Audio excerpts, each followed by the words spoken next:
Hey y'all, it's me, Miss B. Today we're going to be talking about piecewise functions. This is section 1.3 in the book if you need that for reference. Okay, so first let's define what a piecewise function is. It is a function defined on a sequence of intervals. So in other words, it is a function in pieces.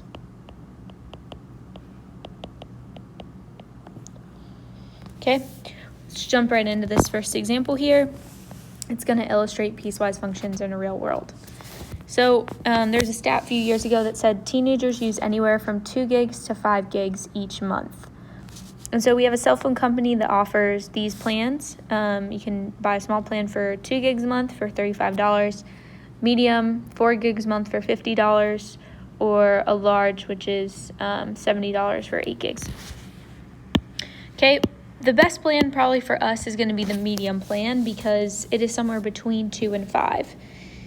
So it's going to cost us $50 per month, and if we use anything over, it's going to cost us $15. Now, normally with cell phone companies, if you even use a portion of that gig, then you're charged for the whole gig. But in this case, we're just going to look at it as you would be charged for partial gigs for ease of what we're doing. Okay, so we can represent this using a piecewise function. So here we're going to represent the price of a medium data plan. So let's do price of medium data plan. All right, so X is going to be our gigabytes. So we're allowed to use 4 gigs a month. So if we have X is equal to or less than 4, then it's only going to cost us $50. But if we go over the 4, so if X is greater than 4, then that's going to cost us $50 plus whatever it costs us over, or how $15 times every gig we went over. So 15 times X minus 4. Okay, so our major thing here is we want to interpret this. So find and interpret f of 3. So what this means is how much for using 3 gigs. So what we're going to do is we're going to use this. So I've got 3. 3 is not greater than 4. 3 is less than 4. So I'm going to plug 3 into this equation. It is just a constant, so f of 3 is equal to 50. Looking at 5, we're going to do the same thing. So what this means is it's going to cost us $50 to use 3 gigs. For this next one, we are going to plug in to which equation? So 5 is not less than or equal to 4, so it's not going to go into this one. So it's greater than 4. 5 is greater than 4, so we're going to plug into this equation. So we're plugging 5 into 50 plus 15 times 5 minus 4. Okay, and this is f of 5 here. So we want to simplify, so we get 50 plus 15 times 1, which is 65. So it's going to cost $65 if we use 5 gigs that month. Okay, so that is finding and interpreting that equation. All right, so here, let's go ahead and start graphing. So we have 2 different functions that we're tying together.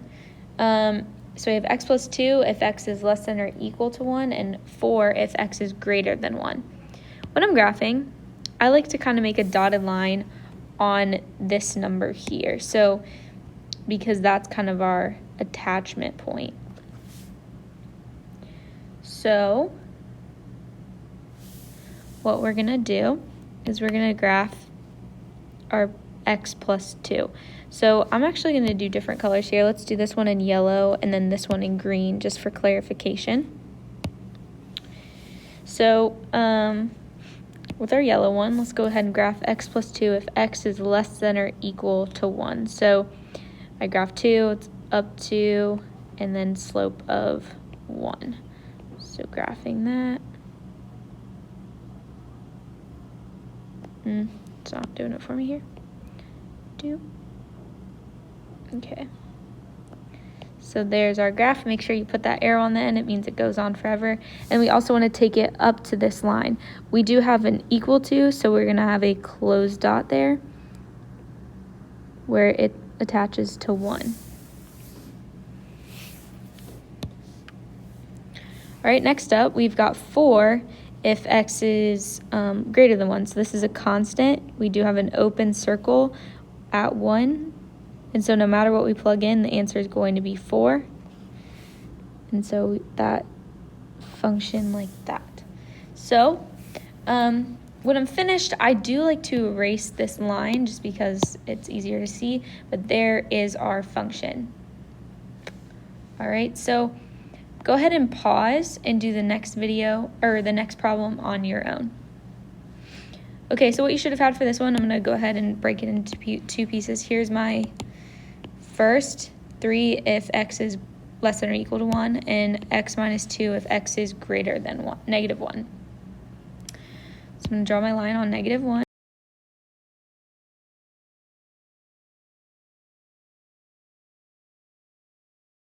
Okay, ignore that. So there's negative 1. So it's 3 if x is less than or equal to 1. So closed dot on 3 going to the left. Oop. And then x minus 2. So I'm going to go down 2 and then up 1 over 1 here.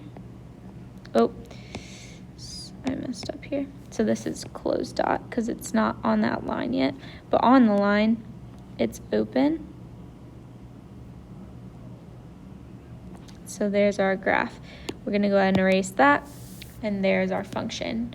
Just a note here, we can do it with any functions. So you could have parabolas, lines, etc. All right, so sometimes we have something called a step function because their graph is in discontinuous steps. So it's going to look something like this. We'll see in a second. Okay, so go ahead, pause, and change this graph. I changed some of those numbers because I wanted to make it easier to graph so we didn't have to spend so much time. And then go ahead and label your graph. So we've got hours on the bottom. Every 2, I'm putting 1. And then on the left side here, for our y-axis, I'm going up by 1 every time. Okay, so to graph this, so if I park 30 minutes, anything less than 30 minutes, up to 30 minutes, I'm getting charged $2. So here's 30 minutes right here. So I'm getting charged $2 if I park for 30 minutes and anything less than that. So I'm going to have this little barbell looking thing for my endpoints. Okay, starting at 30 minutes, but not including. So if I go 30 minutes and 1 second, for example, I'm going to get charged for an hour. So this is basically 30.1 to an hour, just to kind of give you that. So even like a millisecond over, we would get charged. So we're going to do an open circle on 4, starting at 30 minutes, stopping at 1. Then at 2 hours, it's going to cost me $7. And so anything above 1 up to 2 is going to cost me $7. And then just keep going. So 3 hours, it's going to cost me 10. and 4 hours, it's going to cost me 13. And then anything above 4 hours is going to cost $15. Right, so as you can see, it's kind of like steps that move up and to the right. So this is a function because I have an open circle here and a closed circle here. So if I were to do the pencil test, these points don't cross. It's a function, but it's a discontinuous function. Okay, so then you might get asked a question like, you would just be given the graph maybe, and you'd say, what is f of 3.5? So if I that's basically saying, what would I be charged if I parked for 3.5 hours? So if we look at our graph, I would go to 3.5 hours, and it would cost me $13. So that is how you would use that graph.